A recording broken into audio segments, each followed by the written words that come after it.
దేవుని ఘనమైన నామమునకు స్తోత్రములు. ఈ వాగ్దానం వింటున్న మీకందరికీ మన ప్రభును పరిరక్షకుడైన యేసుక్రీస్తు నామములో శుభములు, మా హృదయపూర్వకమైన వందనములు తెలియచేస్తున్నాం. ఈరోజు దేవుని వాగ్దానం మత్తయి శుభవార్త 8వ అధ్యాయము 13వ వచనం. నీవు విశ్వసించిన ప్రకారము నీకు అవునుగాక. ఈ మంచి వాగ్దానం వింటున్న మనందరి వినికిడిలో మన మంచి దేవుడు నెరవేర్చునుగాక. ఆమేన్. ప్రియ దైవ జనాంగమా, మీది ఏది జరిగిద్ది అని నమ్ముతున్నారో అలా మీకు జరుగునుగాక. ఈ వాగ్దానం యొక్క అర్థం అదే. మీరు మనసులో ఏం నమ్ముతున్నారు? జరిగిద్ది అని నమ్ముతున్నారా? జరిగిద్దంతే. జరగదు అని నమ్ముతున్నారా? జరగదంతే. మీరేది అనుకుంటున్నారో అది జరగబోతుంది. కనుక ఎప్పుడు మిమ్మల్ని ప్రభు పేరట నేను బ్రతిమాలుకొని చెప్పేది ఏంటంటే, పాజిటివ్గా థింక్ చేయండి, మంచిగానే ఆలోచించండి. చెడు జరిగిద్ది అనుకోవద్దు, ఎప్పుడు మంచి జరిగిద్ది అని అనుకోండి. కష్టంలో ఉండనివ్వండి, ప్రస్తుతం బాధలో ఉండనివ్వండి.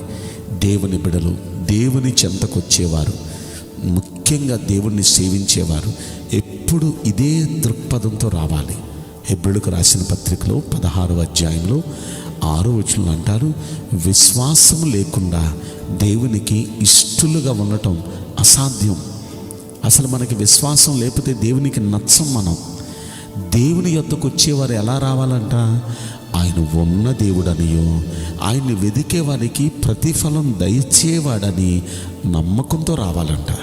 దేవుని దగ్గరకు వచ్చేటప్పుడు అలాంటి నమ్మకంతో వస్తే ఖచ్చితంగా విశ్వాసులుగా వచ్చి విశ్వాసంతో ఉన్నవారిని ఆయన ఆదుకుంటాడు. ప్రతిదాన్ని అనుమానిస్తూ జరగదేమో, అవ్వదేమో, తీరదేమో, పరిస్థితి మారదేమో అంటూ ఇలా అనుమానంతో ముందడుగులు వేసేవాళ్ళంటే దేవునికి నచ్చదు, దేవునికి ఇష్టం ఉండదు. అదే ఇక్కడ ఒక శతాధిపతిని గురించి మాట్లాడుతూ మనం విన్నాం. అదేంటంటే, ఒక రోజున ఒక శతాధిపతి యేసయ్య దగ్గరికి వచ్చారు. ఆయన మీటింగ్ అప్పుడే అయింది. పాదాభివందనం చేశారు. ఎవరయ్యా నువ్వు? అయ్యా, నేను శతాధిపతినండి. ఏంటయ్యా నీ సమస్య? నా 100 మందిలో ఒకడు రోగిగా ఉన్నాడండి, వాడు చావ సిద్ధంగా ఉన్నాడు. దయచేసి మీ దగ్గరికి వస్తే వాడు బ్రతుకుతాడనే నమ్మకంతో వచ్చాను అన్నాడు. ఏడువాడు అన్నాడు. తేలేదయ్యా, ఇంటి దగ్గర సీరియస్ కండిషన్లో ఉన్నాడు. అయితే పద, ఇంటికి వస్తాను అన్నాడు. మీలాంటి పరిశుద్ధుడు రావటానికి అంత అర్హుణ్ణి నేను కానయ్యా అన్నాడు. అయితే వాడు ఎలాగయ్యా మరి బాగుపడేది? వాణ్ణి నువ్వు తేలేదు, నేను వస్తానంటే నేను అంతటి అర్హత లేని వాడిని అంటున్నావు, మరి వాడు ఎలా బాగుపడేది? వాడు అన్న మాట ఎంత అద్భుతమైందో చూడండి. యేసయ్యా, మీరిక్కడ ఉండి ఒక్క మాట సెలవివ్వండి చాలు. మీరొక్క మాట సెలవిస్తే ఇంటి దగ్గరున్న నా దాసుడు లేచి స్వస్థత పొందుతాడనే నమ్మకం నాకుంది అన్నాడు. ఆశ్చర్యపోయాడండి యేసయ్య ఆ మాటకు. తనతో ఉన్న ఇజ్రాయేలీలందరినీ కలయి చూచి, ఈ ఇజ్రాయేలీల్లో కూడా ఏ రోజు ఇంత నమ్మకం నేను చూడలేదు. వీళ్ళు నాతో తిరుగుతూ నేను చేసే అద్భుతాలన్నీ చూస్తూ వీరు నా సందేశాలన్నీ వింటున్నారు, కానీ ఇంత నమ్మకం వీళ్ళలో నేను ఎప్పుడు చూడలేదని ఆశ్చర్యపోయి అప్పుడు అంటున్నారు, ఓకే, ఇక వెళ్ళు, నీవు విశ్వసించిన ప్రకారం నీకు అవునుగాక అన్నారండి. ఆయన ఆ మాట అన్న తర్వాత దేవునికి, యేసయ్యకు థ్యాంక్స్ చెప్పి వెళ్ళిపోయాడు. వెళ్ళిపోయిన తర్వాత జరిగింది ఏంటో చెప్పనా? అక్కడికి వెళ్ళగానే వాడు లేచి కూర్చున్నాడు దాసుడు. అరే, నువ్వు ఎప్పుడు లేచావురా అంటే, సరిగ్గా యేసయ్య అక్కడ చెప్పిన ఆ సమయం, వీడికి ఇంటి దగ్గర లేచిన సమయం 2 ఒకటే. ఆ గడియలోనే, అంటే యేసయ్య అక్కడ మాట్లాడిన అదే గడియలో ఇంటి దగ్గరున్న దాసుడు స్వస్థత పొందాడు. ప్రియ దైవ జనాంగమా, మీరు నమ్మాలే కానీ ఇప్పుడు మీరేమనుకుంటే అది ఇప్పటికిప్పుడు చేయగలిగిన సమర్థుడు, శక్తిమంతుడు మన దేవుడు. ఆయనకు అసాధ్యమైనది ఏది లేదు.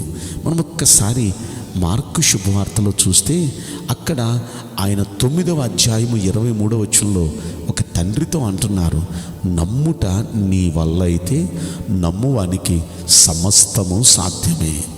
అంటే నువ్వు నమ్మగలిగితే ఏదైనా సాధ్యమేనయ్యా, ఏ పనన్నా అయిపోద్దయ్యా.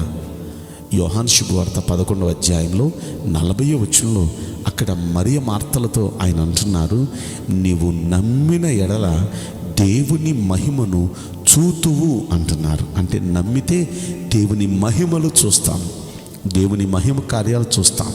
ఈ వాగ్దానం వింటున్న మీతో ప్రభు పేరట ఆయన దాసునిగా మీకు బ్రతిమాలుకుంటున్నాను. మీరు నమ్మగలిగితే, యేసయ్యను నమ్మగలిగితే ఆయన మహిమ కార్యాలు మీ కుటుంబాల్లో, మీ జీవితాల్లో చూస్తారు. మీకు అసాధ్యమైనది ఏది ఉండదు.